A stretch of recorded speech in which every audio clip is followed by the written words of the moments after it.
Are you ready for your daily sales tip? All right. So once you understand exactly what the pain points are of your prospect, now you can tailor make your presentation or your pitch to address those specific needs. And this is the power of asking those right questions in the right order, because now you really understand what those pain points are.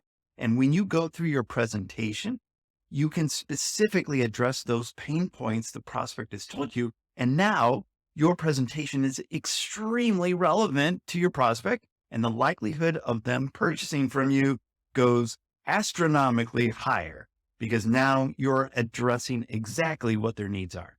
So that is your daily sales tip for today. Make sure that you are addressing those specific concerns when you are doing your presentation. And you have a great sales day.